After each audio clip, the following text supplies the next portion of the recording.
Call the meeting to order. This is Common Council meeting of Tuesday, October 18, 2016. Roll call.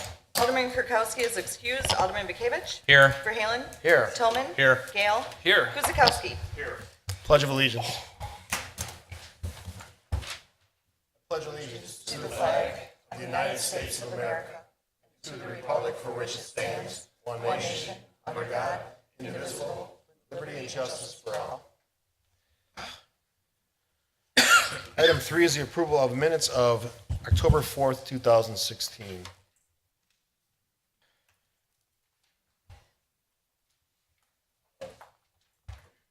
I'll move to approve minutes of October 4th, 2016 Common Council meeting.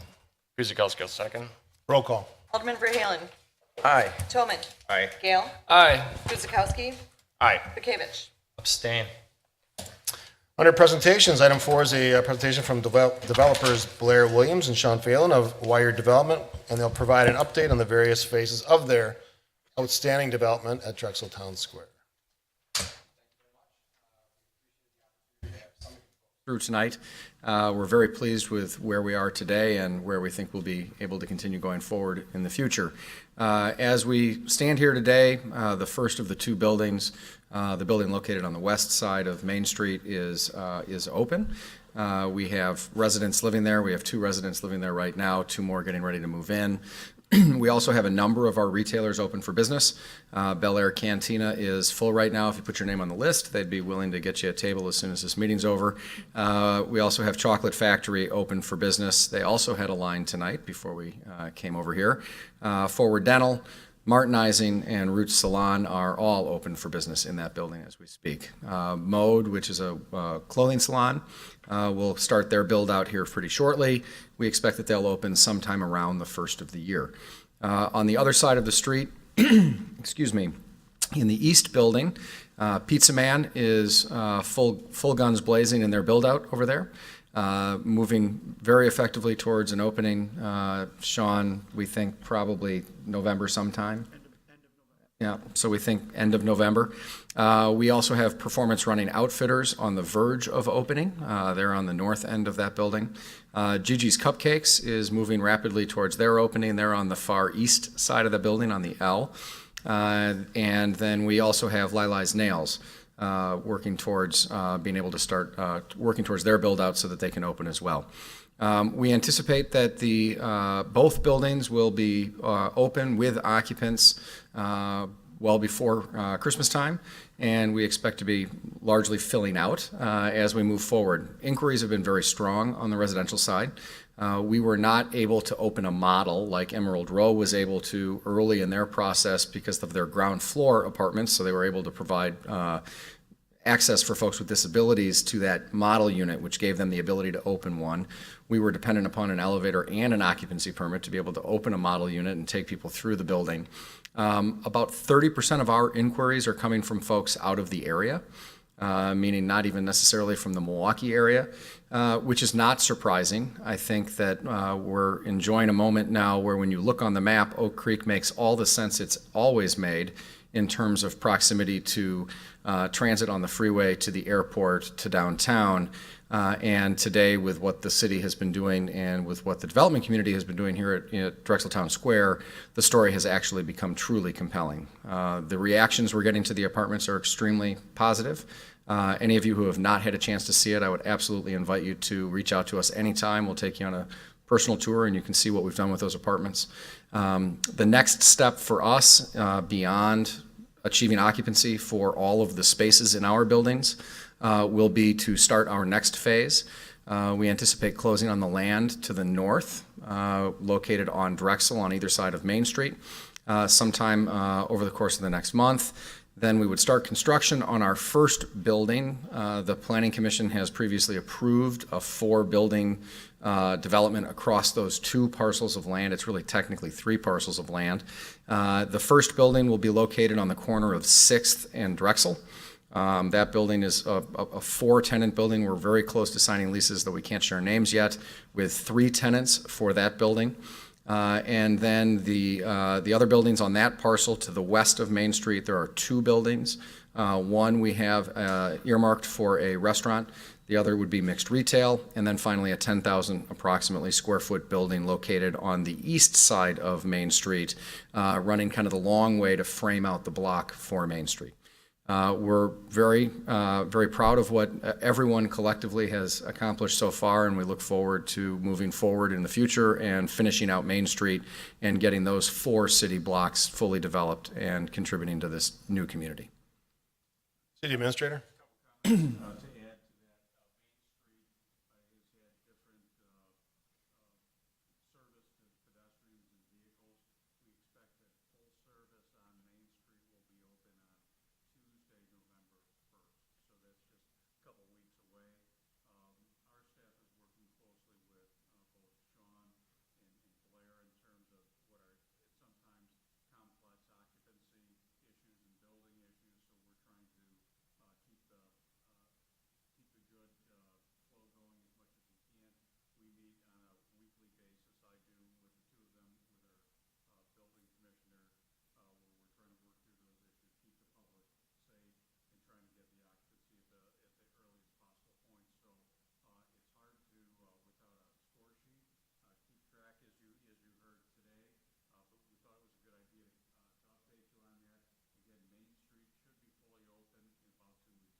You mentioned that the Pizza Man was 6 weeks out and that Performance Outfitters was on the verge. What does the verge mean? The verge will be, as soon as we're able to get occupancy of the building, we're looking for phased occupancy, so we'd like occupancy of the retail floor first, and then the occupancy for the residential would follow beyond that.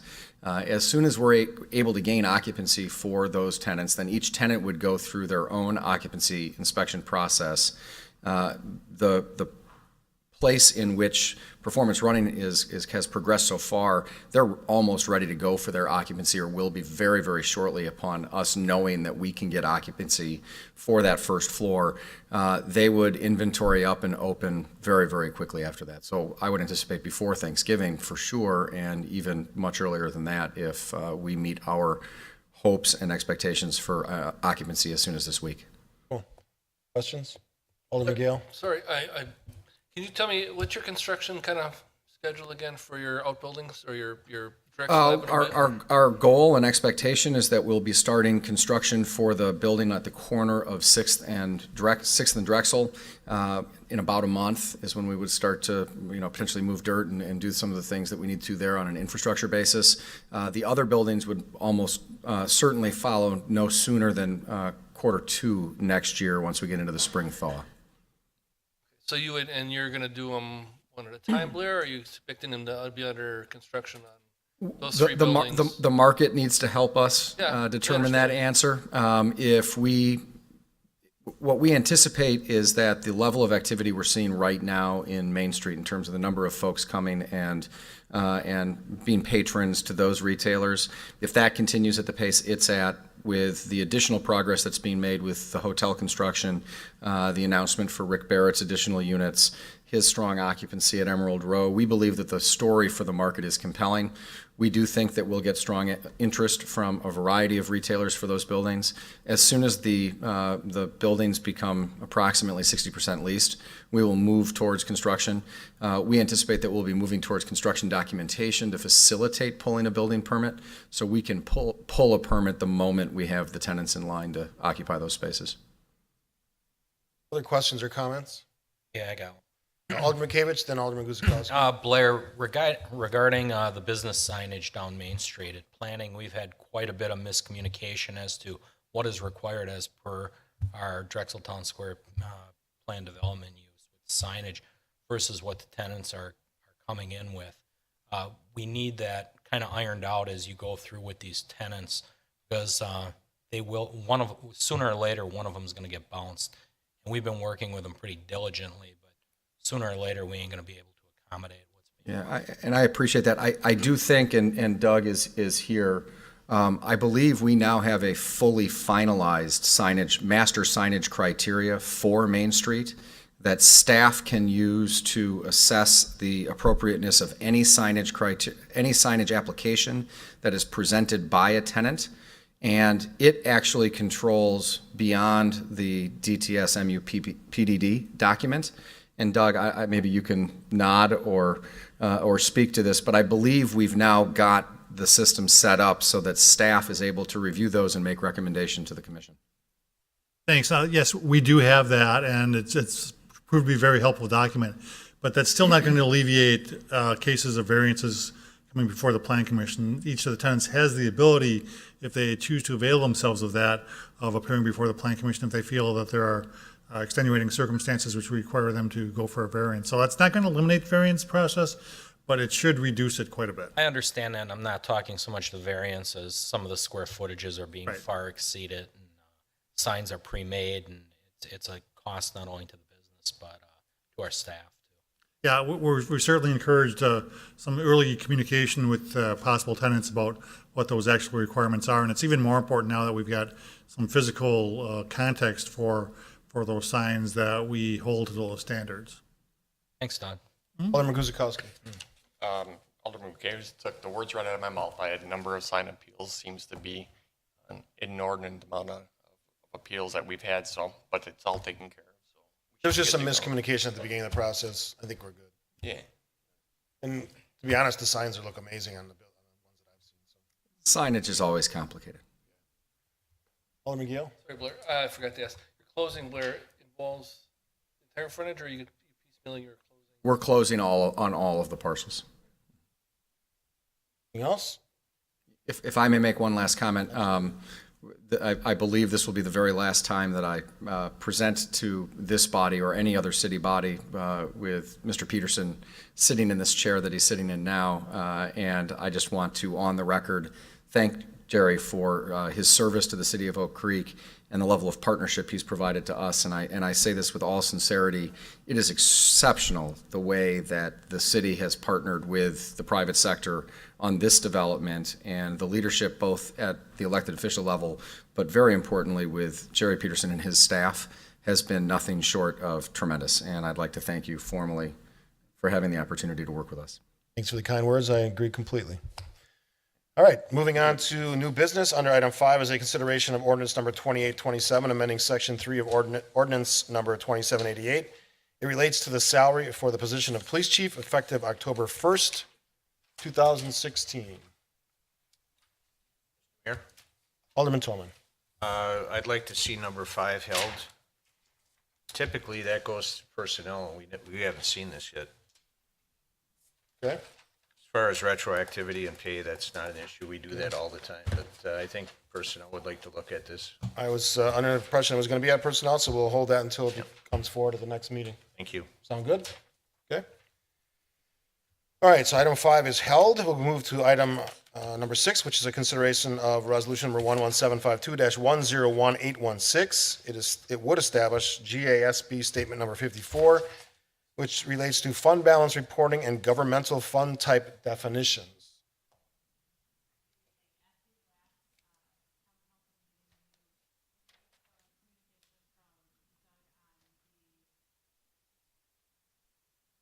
On the Tourism Commission and establishing that. So I know that we still have some more activity to move forward on that, and one of the technical pieces of this is our GASB, or Government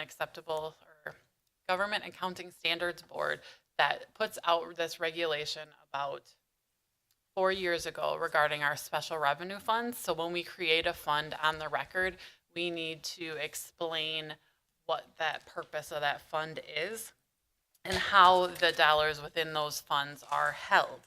And that goes a little bit further to say that our Tourism Commission is really being regulated by the state. So we have state regulation and how those dollars can be spent, which means that this gets classified as a special revenue fund that's restricted.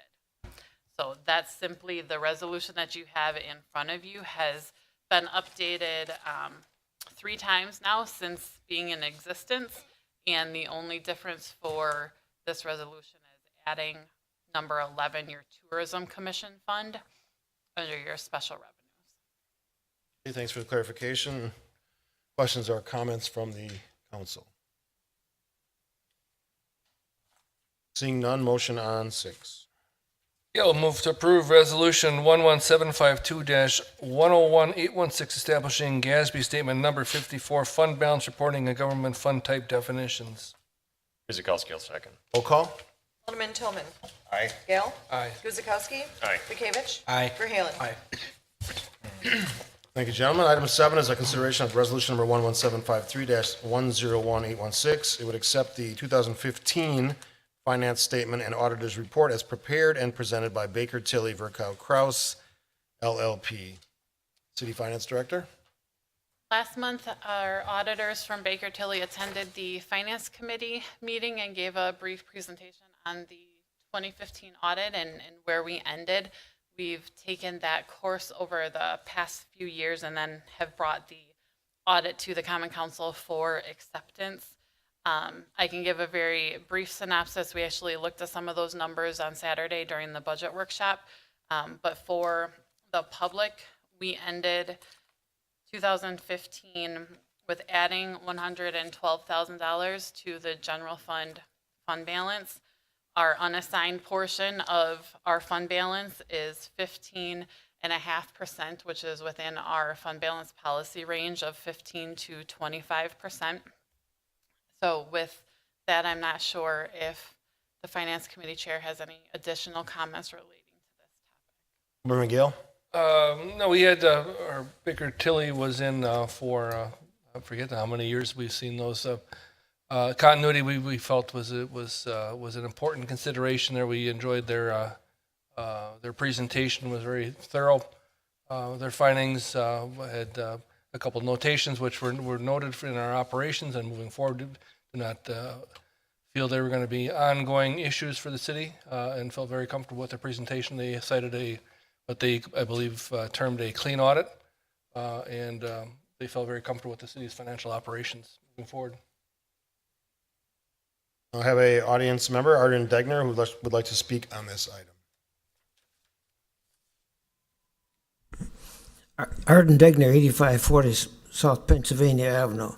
This is a switch, so to not have the auditor at this time, and apparently everything is decentralized. I have a number of questions in regard to the financial status of the city. The first one is, how much pension obligations do we have to pay? And the second, and more important, is how can we in the public access this report when it's not available? Okay, are those your questions? That's it? Those 2 questions? Yes. Do we have answers for those questions? Otherwise, we will provide them at a later date. You have an electronic copy of the audit, which pending the Common Council accepting the audit will be put on the city website for that to be viewed, as well as placed for public copy. Once the Common Council accepts it, it'll be posted on the city website. And would there be a paper copy in the library or someplace yes, for us to... at the clerk's office, you can get that once it's approved and it's made available. So that I could go over to the clerk's office and take a look at it? Correct. And, Well, you'd have to ask at the front yeah, desk. well, I but got yes. weak eyes, so Yes. I would just as soon have paper. Absolutely. Thank you. Happy to give it to you. And then, There is a footnote in the audit regarding the pension liability, Okay, which so- we have to have a review of every other year with Milliman right now going through those statements, and we are a part of the Wisconsin retirement system, which is one of the most solidly funded programs. Please do. I'm looking for the The footnote actually says, I think, that we get a portion of the overfunded basis of the state pension. I think we're the only state in the country right now that's more than 100% funded. And under these same GASB rules that we were all on the edge of our seat with before, we actually get a portion of that statewide right now, whether it's a liability or an asset. That's one of the things that's come down from GASB. So I think the footnote actually says we actually have some funding over 100% in terms of our portion of the state pension. So I think that's very good news for the city and for our residents. It's certainly one of the strong things that we have when we go to Moody's. Wisconsin has probably the strongest pension program in the country that is either right at or a little bit more than funded or a little bit under 100%, but it's very close to that on a year-to-year basis, depending on what the investment earnings are. That's Alderman Gale. Gary, maybe you could just shed, just for the public's sake, the Journal Sentinel ran a relatively large-scale headline series over unfunded pension liabilities, and maybe you could shed a little light on how we've approached that over the past couple of years with our contract negotiations. Right, and I think this talks about the trust relationship between the actions that elected officials are taking and cities are taking and future liabilities that are out there. Eventually, the city will have zero in terms of what are called OPEB liabilities, other post-employment benefits. That's going to take 30, 40 years to work through the system. But since my tenure here in 2010, we've moved our OPEB liability from 89 million. I think the last number we had was 52. We're actually going to see that lower than that when we have a actuarial study done every 2 years. We'll have that done for the 12/31/15 year, and it will be lower than that. I think it was in the low 50 millions or the high 40 millions, and you're going to see that come down every year as our pension obligations go. So in real terms, what does that mean? Currently, our budget is funding on a current basis post-retirement health insurance. That number is somewhere between 1.8 $1.9 million per year. In that 30, 40, 50-year period I talked about, that number will be zero.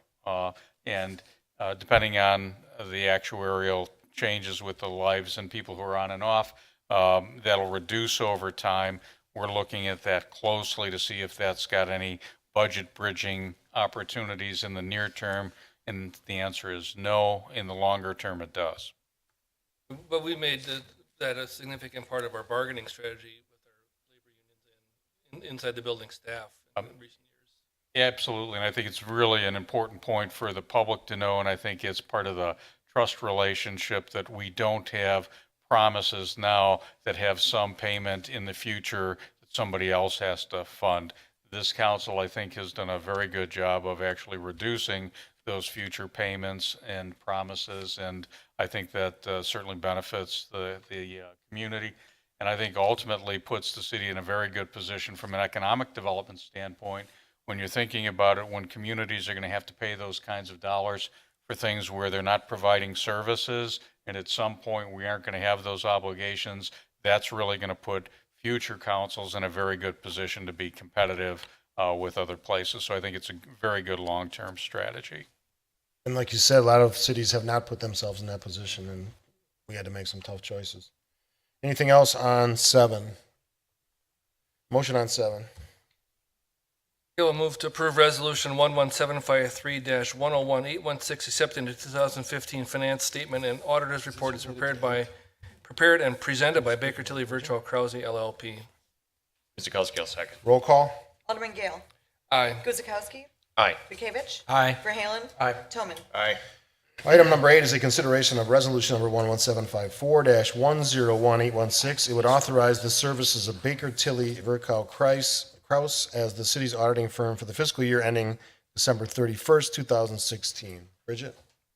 Based off of the conversation that occurred at the budget workshop on Saturday, I actually did communicate with the auditors and gave you a brief sheet in front of you of their current pricing for 1 year is at the $43,000, the 2 years in the middle, and the 3 years on the end. I did speak with City Attorney Carls on this topic, and if we could adjust the resolution, if you so chose to go with a multi-year contract based on the savings. So we are currently, for the 2015 audit, we paid the $41,500. So I don't try to do things last minute, but per their requests on Saturday, I tried to get the quotes ahead of time. So if I'm reading this, Oh, did you get a quote, a multi-year quote? Yes. It's on your It's thing. on All your, sorry. right, so if I'm reading this right, and when numbers are involved, that's rarely the case. So if we agree to a 3-year extension, the price is $41,500 a year? For the first 2 years, and then in the third year, it would go up to 43. So the net savings would be what, $3,000? With a 3-year term? And the continuity, again, that was something we talked about on Saturday in terms of we have a very good working relationship with our auditors, and with the amount of activity and debt issuances that we've been going on, they've acted as advisors, and we stay up to date monthly on the activity. Okay, questions? Or input on if everyone thinks it's a good idea to go to a 3-year contract? Continuity is a important piece of this relationship. We had discussed RFPing it, potentially. We also discussed why it was, consistency was important. This is obviously a audit of our financial statements, given the amount of debt raising and TIF issuance is obviously a significant piece of our government. Other comments? I like the idea that we looked into the multi-year. I'm kind of the one that brought it up, I guess. But I don't know how much negotiation went into this, if any. But I'd like to see a little bit more savings. But if we can't get it, we're saving a little bit. Anytime you can save a little bit, it's better than not saving anything. Okay. At least it was flat. I mean, we had just approved the assessors last week. He had an escalator every year. I would agree to the 3 years as well. Okay. Well, if there's no other comments or questions, make that part of your motion. Gail will move to approve Resolution 11754-110816, authorizing the services of Baker Tilly Virtual Krause as the city's auditing firm for the fiscal years beginning December 31st, 2016 through December 31st, 2018. Guzekowski will second. Roll call? Right dates, Bridget? Is the right dates? Should we add the dollars, though? Oh, yeah, sorry. As for this fee schedule as listed in the council packet. Guzekowski will second. Do you need any more further language clarification? Or is that good? I believe that the intent was with the proposed fees for contract extension addendum accompanying the September 26, 2016 proposal from Baker Tilly. So noted. Second. I think I heard a second from Alderman Guzekowski. Roll call? Alderman Guzekowski. Aye. Bekavich. Aye. Verhaelen. Aye. Tillman. Aye. Gale. Aye. Item number 9 is a consideration of a motion to award a contract for the EOC build-out to Burkhart Construction Corporation in the amount of $185,503. Thought we can give Caesar a chance to talk about those a little bit. He put a lot of work on this. We had a very good bid response. Okay, Caesar? Okay, basically what we did is, if you're not familiar with the upstairs unfinished area, we had reserved an area upstairs for the EOC. It's on the south end of the building. It's above the health area. There's a large room there, and then there's a room on the west side of that space that's all glass. That would be a smaller room. And so what we did is we had Bray design a layout for that space. We are creating 2 rooms there, creating a security area there, and opening it up so that the south stairwell becomes a main entrance for EOC type events. So if there's an EOC event that's going to be happening, they'll come in through the south stairwell, which right now is just an emergency exit. That'll be changed, the locking system and all there, so that people can come in, use the EOC, and not go through the rest of the City Hall building if they don't need to. This also opens up the opportunity for not only for our staff to use the EOC, outsiders to use the EOC, but also if another community needed to use the EOC, and we are the backup for Milwaukee County for the EOC, they would be able to use the south half of our building without directly impacting the rest of our city staff. And we provided security means there so that they can come into that section, but they can't get into the rest of our building. So what we did is we had Bray draw plans. We're changing that space technology-wise so that it has the ability to have a lot of screens, TVs, cable, computer systems. The goal is to set that room up with the tables, furniture in it. Everything will be positioned in there, ready to roll. Right now, when we do it at the police courtroom, we have to pull everything out of the storage room and try and remember how to set it up, although they do have maps on how to do it. It takes a while because you don't activate as EOC very often. So this one will be all set, ready to roll. The phones will be in place. All the technology will be ready. We just have to flip the switch when they need it. We had Bray do the plans. We bid it out. We had 11 contractors come to the pre-construction meeting. They looked at the layout. We showed them through the building. We showed them the work that had to be done. We had, I want to say 7 bidders. Yes, 7 bidders bid on the project. The project, the high range, the range was from 185,503 to 214,400. So there was about a $30,000 range between all those builders, which was a fairly tight range. It showed consistency. It showed that we didn't make any mistakes. We didn't have any builders that were way out of line. And I have a breakdown there of the base bid, the fire, the HVAC, and the electrical, so you can see some of the differences there. We're recommending that you award the bid to Burkhardt Construction Corporation. It is anticipated if you award the bid tonight that they will start next month, and they should have the project done by January 31st. At that point, we'd have to put in some additional technology, get the furniture in place, and get it set up. But this is for the construction of the facility upstairs. This does not include the furniture that will go in there.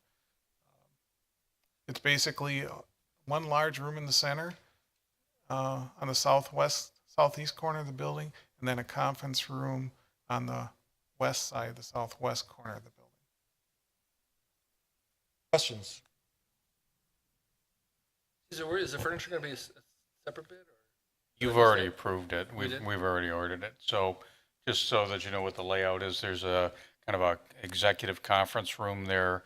That's one of the rooms that's out there. The large room is going to have 5 pods basically set up in it with 4 tables in a square. Each of those pods are going to be able to take 8 people in them. So we're going to have 40 people sitting at the various desks. In terms of the control center, there's going to be all kinds of telephones and electronics there. So the basic furniture has been done. What will remain to be done is the technology for the most part for the area. And I think the thoughts process is, as Caesar's indicated, most of these EOCs that are set up have multiple feeds of TV cameras, whole walls of basically of technology as they're going on. We found, I think, in some of our EOC operations that occasionally the news had more information than us because they had helicopters that were flying over. We're going to get those feeds, and all of that will be part of the review process. It'll be quite something, and we'll be working with some other communities to see if they can use this as their EOC. You get bonus points for that when you go through the grant process for possible funding for some of those things. So that's part of the approach that we're taking. If there's some joint use, whether it's backup for the county or another community, that helps in terms of the funding for the grants that are out there. Okay. Anybody else? Motion on 9. Thank you, Caesar. Yeah, we'll move to award a contract for the EOC build-out to Burkhardt Construction Corporation in the amount of $185,503. Guzekowski will second. Roll call. Alderman Bekavich. Aye. Verhaelen. Aye. Tillman. Aye. Gale. Aye. Guzekowski. Aye.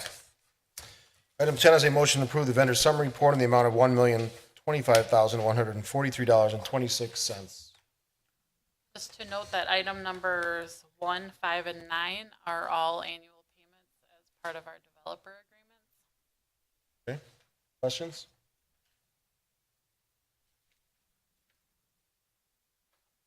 Motion on 10. So move to approve the vendor summary report in amount of $1,025,143.26. Guzekowski will second. Roll call. Alderman Verhaelen. Aye. Tillman. Aye. Gale. Aye. Guzekowski. Aye. Bekavich. Aye. Under engineering, item 11 is a consideration of resolution number 11758-101816. It would approve a sanitary and water main easement by and between the Oak Creek Franklin Joint School District and the City of Oak Creek, text key number 785-9004 in the second district. City engineer. Thank you, Mayor. The next three items on the agenda are all related to dealings between the city and the school district on the school district's developing properties. This item refers specifically to sanitary sewer and water main easement that is necessary for a public sanitary sewer that was constructed on the northern portion of the new Forest Ridge Elementary School, and that's on the graphic on the screen, basically running west to east. 25-foot or 28-foot wide easement. Right now, sanitary sewer, water main could have the potential for future placement within that area. Okay, questions on number 11? Motion. Bekavich will make a motion to adopt resolution number 11758-101816, approving a sanitary and water main easement by and between the Oak Creek Franklin Joint School District and the City of Oak Creek, tax key number 785-9004-000. Guzekowski will second. Roll call. Alderman Tillman. Aye. Gale. Aye. Guzekowski. Aye. Bekavich. Aye. Verhaelen. Abstain. Item 12 is a consideration of resolution number 11757-101816, approving a 25-foot water main easement by and between the Oak Creek Franklin Joint School District and the City of Oak Creek, tax key number 827-9026-001 in the third district. City engineer. This is on the other developing site, which is, of course, the high school site, adjacent to the former City Hall Library site. The right-of-way for Knights Place was vacated a few years back in anticipation of the project. There remain public utilities in the former Knights Place right-of-way. This particular easement is to protect the water main that runs along that former right-of-way from Putes to Groveland.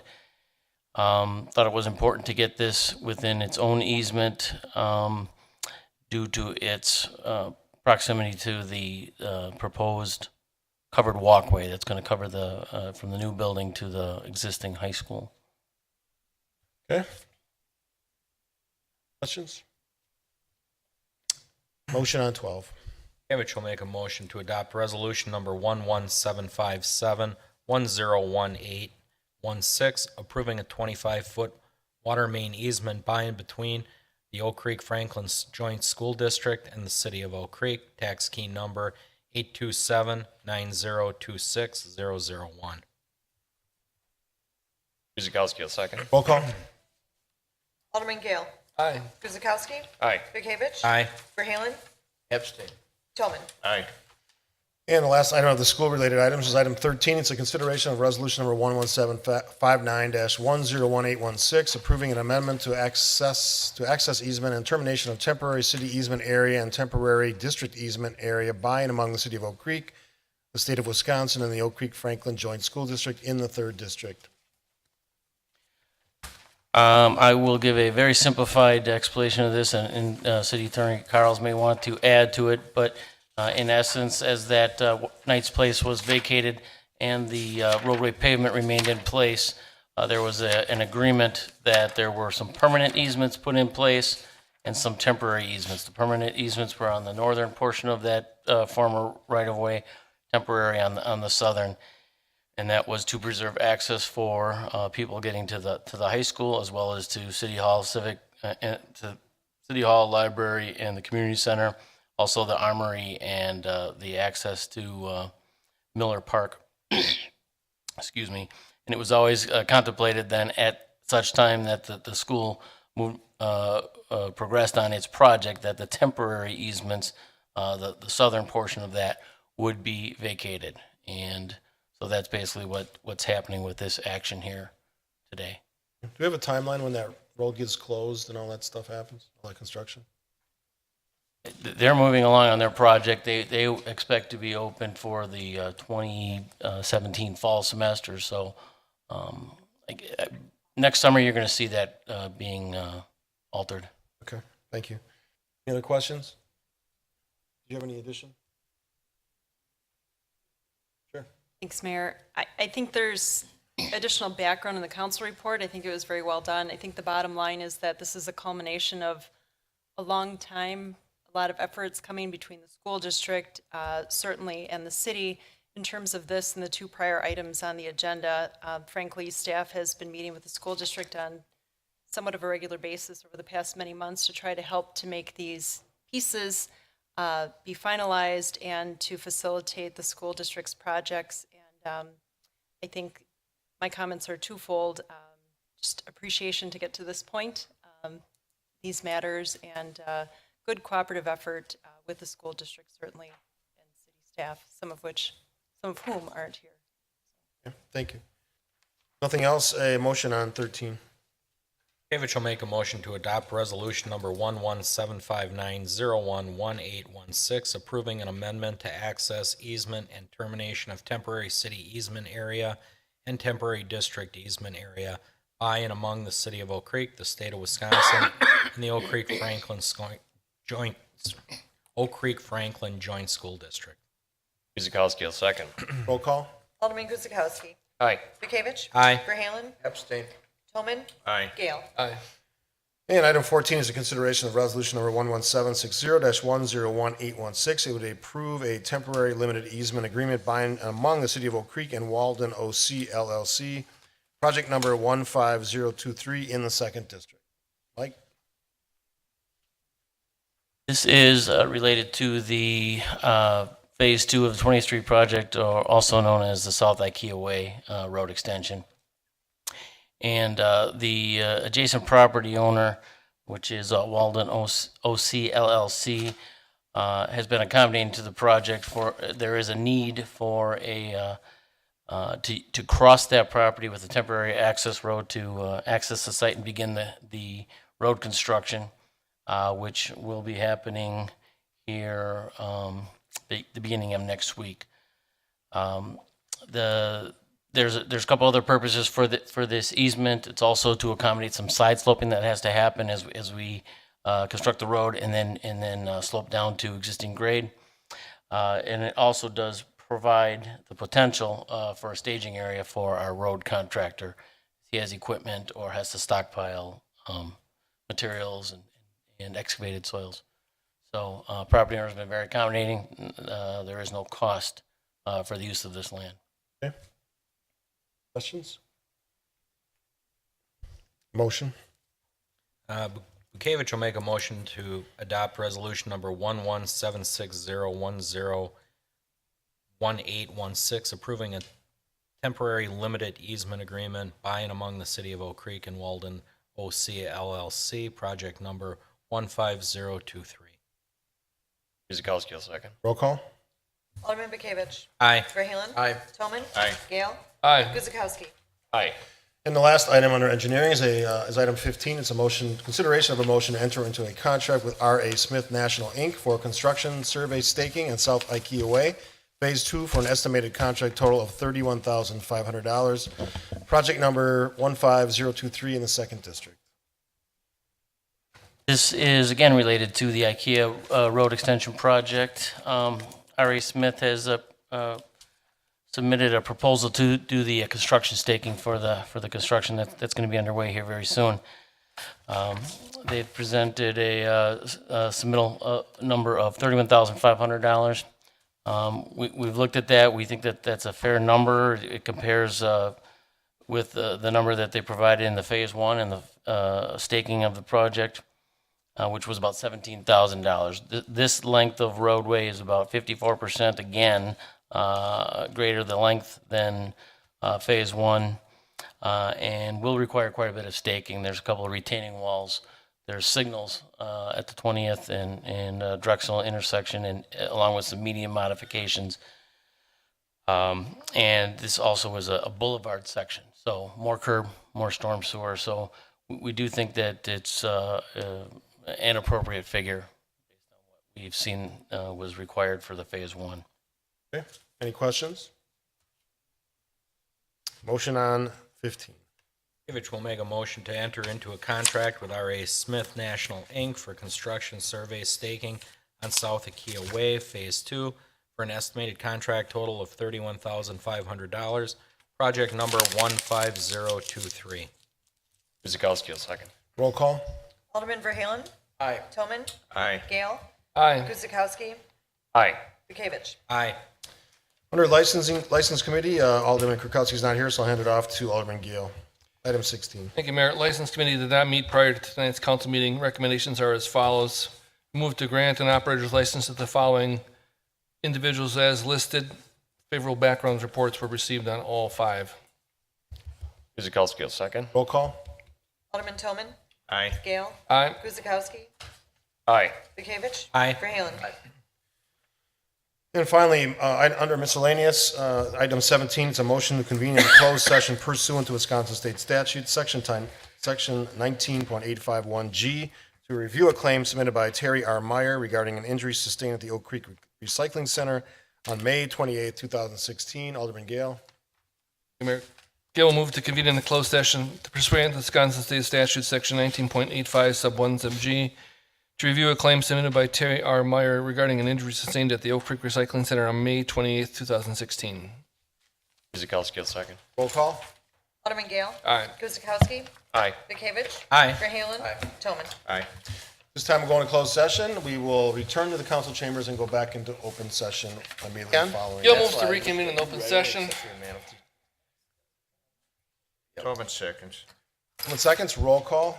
Alderman Guzekowski. Aye. Bekavich. Aye. Verhaelen. Aye. Tillman. Aye. Gale. Aye. City Attorney will read the motion.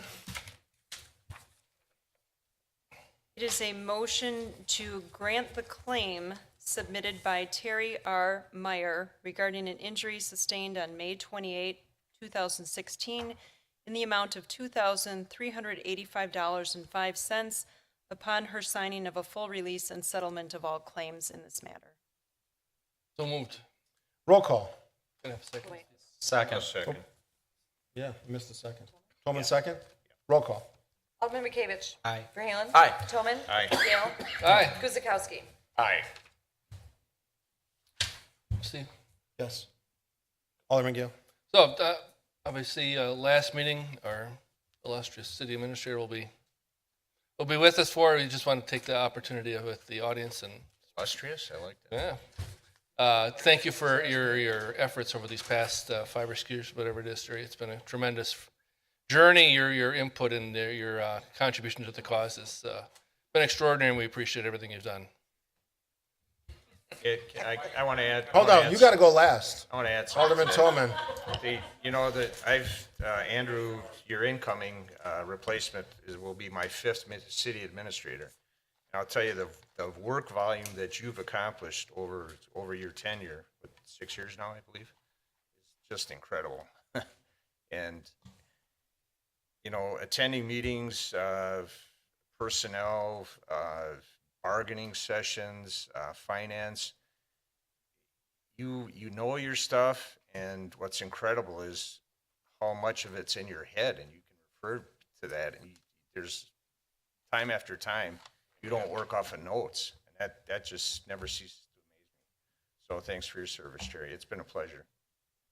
And I will just add, you're the only city administrator that I've had to deal with as mayor, and, I get a lot of credit for stuff. My favorite line is I get way too much credit and way too much blame, but a lot of the credit for a lot of these things rightly should go to you because you did all the heavy lifting, because I certainly didn't do it. I get to talk about it, but you did the actual work behind all that, and it's significant. The story of Oak Creek is defined by the people that work in Oak Creek, and you are a great example of the kind of work that's happened in the last, you've been here 6 years? The kind of work that's happened in the last 6 years has been absolutely incredible.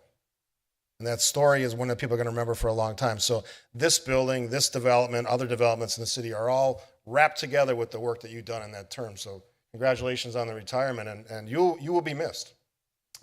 You've accomplished a lot. Dan?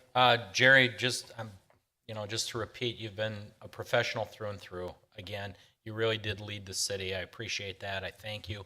Learned a lot from you. Didn't always agree 100% with you, but I learned a lot from you. All I can add is I wish you and your family a long, happy retirement, and all the best to you and your family in the future. Jerry, when I came aboard, you took me under your wing, basically. As you go through all the process, I say to myself, how in God's green earth does he remember all of this? Then he takes you in his office, and besides his head, he's got it all over the walls, and it's just like it's just like from a movie, and I can't remember the movie, but it's there. Anyways, Jerry, I don't know how you're going to be able to unplug from this, but you have earned it. Have a great retirement, happy and healthy, and enjoy your time away. Anybody else before we hand it up to Jerry? All right, Jerry. So, that's part of it too. There is a lot to do. So I'm going to be looking to figure out what I'm going to be doing at nights over the course of a career.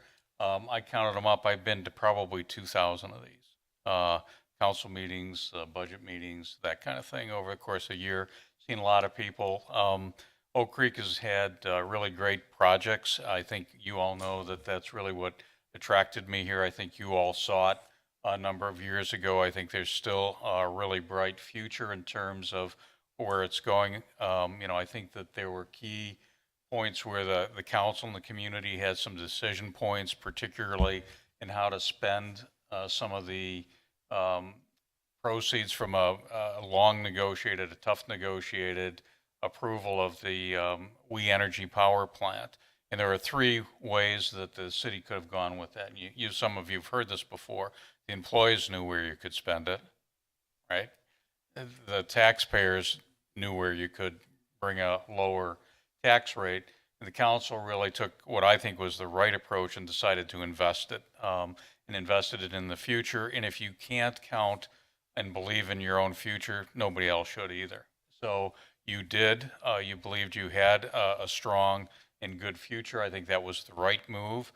I think part of what you're going to be going through in terms of the strategic process and the evolution, kind of the maturation of the city, because this is still a fairly young city as things go. I think those are all going to be kind of exciting times.